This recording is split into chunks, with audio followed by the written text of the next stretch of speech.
Hey, welcome back to the kitchen. I am so excited. Today we have a guest chef.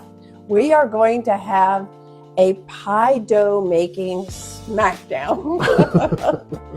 This is Stephen Jones, an agent in our office and a good friend who I interviewed years ago to be on our team, and we decided that he really wasn't a team player and that he should be on his own.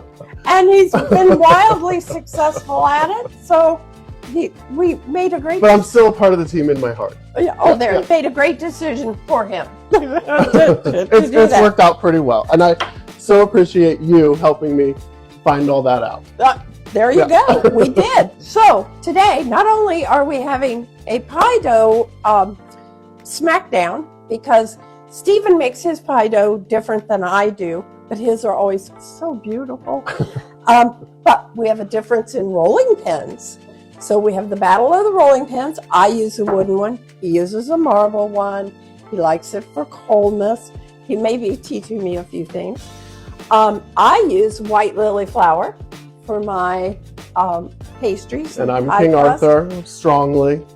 So we have a difference in flour. But his always comes out prettier than mine. Although I feel like we should tell your audience that you have made my pie crust dough before. I tried it once. It was a complete So we're a little rigged here in Sue's favor, but it's Sue's house, and that's okay with me. So that's totally fine.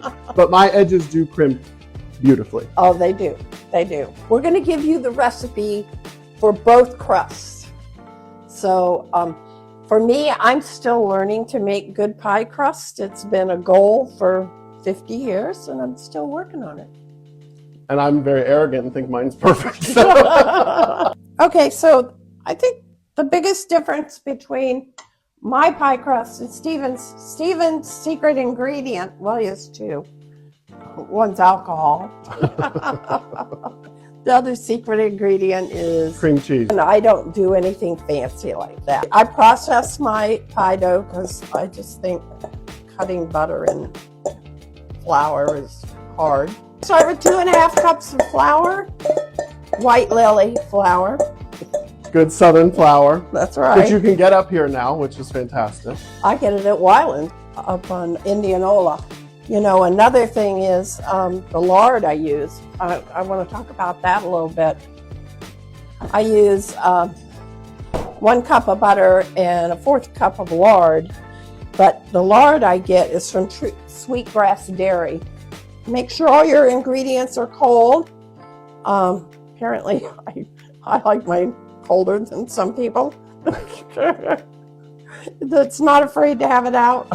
I'm always afraid if they're not cold enough, I'm in trouble. Then I'm going to add my lard. Break it up in pieces. Spread it around.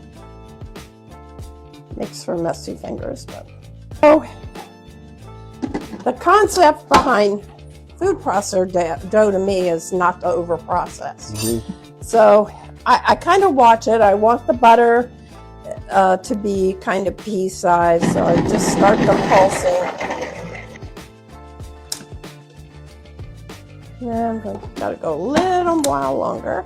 Since we do things besides cook, we get to take the day and cook here. Some facts about mortgages right now with interest rates the way they are. Certainly has been an interesting week. 35% of all people that own homes in the United States have no mortgage at all. It's insane. 35%. You know, I think that has been one of the biggest takeaways that from the beginning of when I got in real estate is I can't believe how much cash is out there. I mean, it really is mind-boggling how much cash is in the market and people are putting directly into their real estate. I mean, it makes sense. You know, it's why gold is so high. It's like people want to put money where they feel it's safe. But so this is another interesting fact. There are 30 million people that have a mortgage under 5%. 30 million. Yeah. Under 5%. I know when I had a mortgage, I had it at 2 1/4, Mm-hmm. which is unbelievable. Yeah, that's about what mine is. We have an inventory problem, and right there it is. Who wants to sell if they have a mortgage rate of 3, 4, 5% interest, right? So that's our tip for the day. We're gonna finish this off. Well, and it's funny because it does, I'm sure you're feeling this in your clientele too. It leads to a lot of frustration for people who are so ready to move. Right. And they are so done with their house. They need more bedrooms, they need more everything. But I mean, we get it. I get it because I feel the same way about my house. I hate to give that rate up. And so everyone's looking into these options of, okay, I'll hold my house, turn it into a rental, then I'll move into something else. Well, that does not help our inventory problem at all. So No. yeah, it's a very interesting time. And for a lot of people, there's just not that much to even see. Right. Right. All right. Let's watch Steven. And so I have everything pre-measured since it's not my house. So it's not that I'm usually that organized. He even brought his own food processor, which I love. So it's 3 cups all-purpose flour. I like King Arthur. An 1/8 cup of sugar. A little bit of grated nutmeg. I'm sorry, I can't give you a precise measurement on that. Just, go with your intuition. It's not a big deal. So he's making a sweet crust. I made a savory crust because I did not add sugar to mine. And so then here I've got 2 sticks of butter that I've just sliced and I've had in the freezer, and then a 1/2 block of cream cheese that I just did into little cubes. And so I like to do the cream cheese in first because I want that to more evenly distribute, because what this kind of does is it ups the fat content of the whole dough and it makes it so much easier to roll out.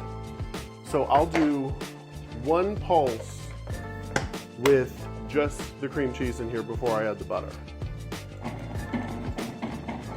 So I just want that a little lightly incorporated.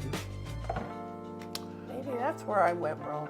No, Sue, you did not go wrong. Yours, the thing is about my pie crust recipe, I do it this way because it is so much easier to manage. It's like, you can't, it's not like a 1,000-layer flake. No, but when I made your crust, I think I pumped it in with the butter. And then at you the had same chunks time. of cream cheese. Yeah. Okay, well, yeah, that makes sense.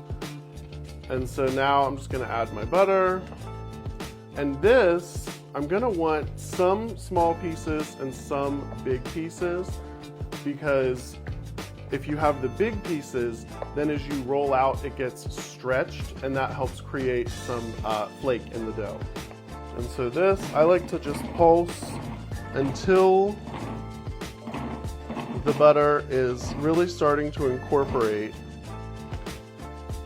And you can see how there are some that are like pea sizes, but then there's still some good chunks in there. In it.